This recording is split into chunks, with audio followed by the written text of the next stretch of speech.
saints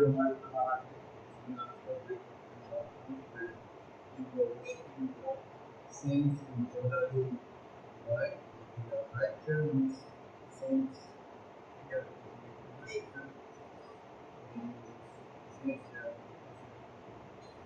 മാസങ്ങളുള്ള ജബലാലി സഭയെ കർത്താവിനെ ആരാധിക്കാനായിട്ട് ദൈവം സഹായിച്ചു. അതിനുശേഷം വീണ്ടും ഇവിടെ കടന്നു വന്ന് ഇവിടെയുള്ള ദൈവോപദേശത്തെ കർത്താവിനെ ആരാധിക്കാൻ അതിനായിട്ട് ദൈവത്തെ സ്തുതിക്കുന്നു.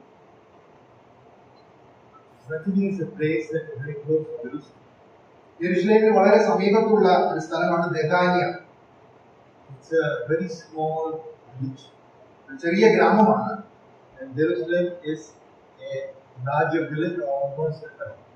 യെരുശലേം എന്ന് പറയുന്നത് ഒരു വലിയ പട്ടണമോ അല്ലെങ്കിൽ ഒരു വലിയ ഗ്രാമമോ ആണ്.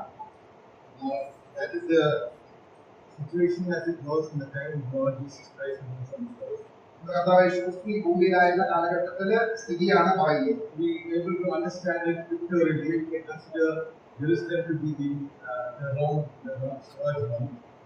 നമുക്ക് മനസ്സിലാക്കുവാനായിട്ട് എളുപ്പത്തിന് യെരുശലേം തൃശ്ശൂർ പട്ടണത്തിലെ സ്വരാജ് റൗണ്ടിന് തുല്യമായിട്ട് നാം ചിന്തിക്കുകയാണെങ്കിൽ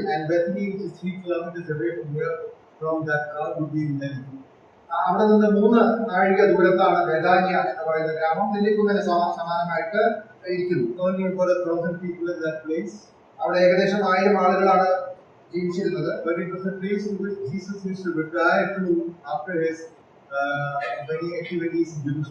യെരുശലേമിലുള്ള തന്റെ പ്രവർത്തനങ്ങൾ കഴിഞ്ഞ ശേഷം പലപ്പോഴും വിശ്രമിക്കുവാനായിട്ട് കർത്താവ് ബെഥാനിയയിലേക്കാണ് കടന്നു വന്നിരുന്നത്.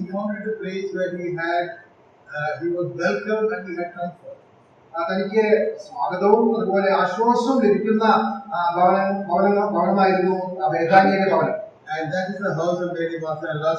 അതാണ് മാർത്തയുടെയും മറിയയുടെയും ലാസറിന്റെയും ഭവനം.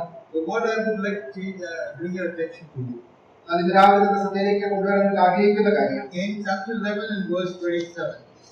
11-ാം അധ്യായത്തിൽ 27-ാമത്തെ വാക്യം. This is the time when Jesus comes to raise Lazarus from the dead. കർത്താവായ യേശു ലാസറിനെ മരിച്ചവരിൽ നിന്ന് ഉയർപ്പിക്കുന്ന രംഗമാണ് നമുക്കവിടെ കാണുവാനായിട്ട് സാധിക്കുന്നത്. Martha first comes to the Lord. Martha കർത്താവിന്റെ അടുക്കിലേക്ക് ആദ്യം കടന്നു വന്നു. And then in a sort of a way in which she was questioning, if you were here, Lord. Martha കർത്താവിനോട് പറയുകയാണ്, നീ ഇവിടെ ഉണ്ടായിരുന്നെങ്കിൽ എന്ന് കർത്താവിനോട് പറയുകയാണ്. That tone was more of a demand of right as a friend that was in their home all the time.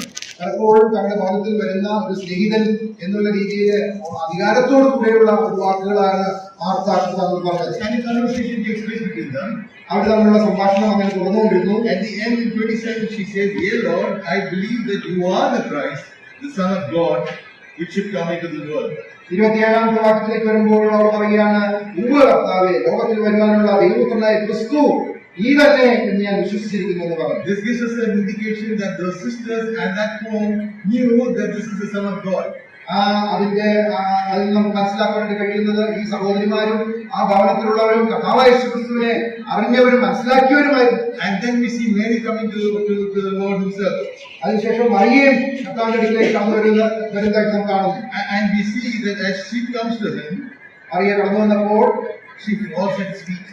Mariya അവന്റെ കാൽക്കൽ വീഴുകയാണ്. In verse 32, 32-ാമത്തെ വാക്യത്തിൽ നാം കാണുന്നു, she repeats the same words that Martha had used.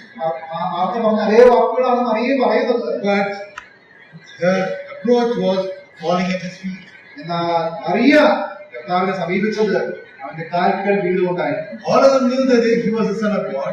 അവർക്കെല്ലാം അറിയാമായിരുന്നു യേശു ദൈവപുത്രനാണെന്നുള്ളത്. One was demanding, ഒരാള് അല്പം അധികാരത്തോടുകൂടെ ആ കാര്യങ്ങൾ പറഞ്ഞു. one was in worship and submission.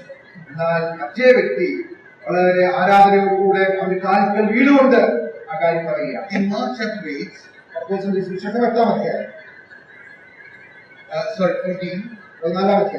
and verse 8, 8-ാമത്തെ വാക്യം.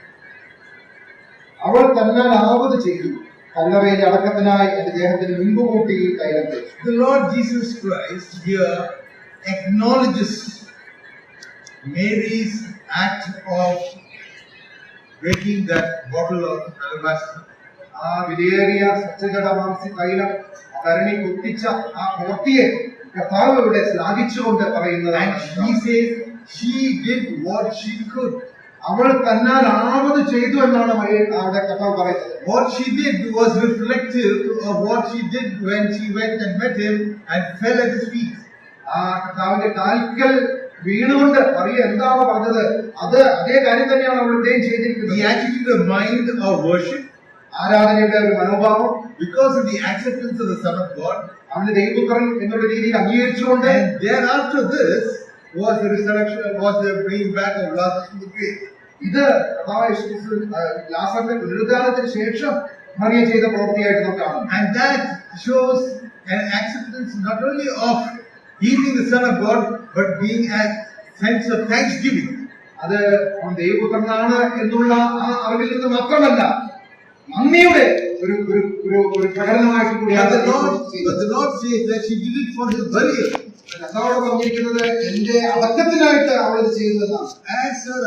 As she comes amongst the crowd of men, ആ പുരുഷന്മാരിരിക്കുന്ന സംഘത്തിലേക്ക് അവൾ കടന്നു വന്നപ്പോൾ she broke the traditions of normal Jewish traditions. യഹൂദന്മാരുടെ ആ പാരമ്പര്യമൊക്കെയും അതൊക്കെയും മാറ്റി വെച്ചുകൊണ്ട് she was blinded by the sense of worship to the Lord. കർത്താവായ യേശുക്രിസ്തുവിനോടുള്ള ആരാധന മനോഭാവത്തിൽ അവളുടെ ഹൃദയവും കണ്ണുകളും ഒക്കെ നിറഞ്ഞുകൊണ്ട്, and then she comes and anoints him.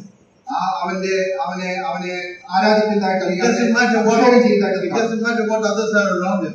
മറ്റുള്ളവർ എന്ത് ചിന്തിക്കുന്നു എന്നുള്ളതല്ല അവരുടെ തെറ്റ്. As we come to this table, രാവിലെ നാം ഈ മേശയ്ക്ക് ചുറ്റുമായിരിക്കുമ്പോൾ surely our hearts are filled with the fact and the knowledge of the Son of God who died for us on the cross of Calvary. നമുക്ക് വേണ്ടി ക്രൂശിൽ യാഗമായി തീർന്ന ദൈവത്തെ കുറിച്ചുള്ള അറിവ് നമുക്ക് എല്ലാവർക്കും ഉണ്ട്. Surely we are aware of the greatness of God's handiwork in our lives on a daily basis, and we do thank him, acknowledging his greatness.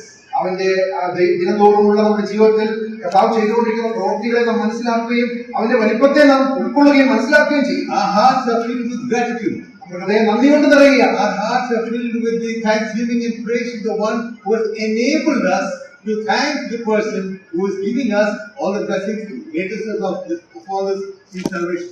ഏറ്റവും വലിയ നന്മ നമ്മുടെ ജീവിതത്തിൽ നൽകിയ വലിയ രക്ഷ നമുക്ക് ദാനമായി നൽകിയ ആ കർത്താവിനോടുള്ള നന്ദിയാൽ നമ്മുടെ ഹൃദയം നിറയുകയാണ്. And as we extend our hands to the table, നാം ഈ മേശയിൽ നിന്ന് പങ്കുകൊള്ളുമ്പോൾ we fulfill what he has asked us to do, proclaim his death and remember him.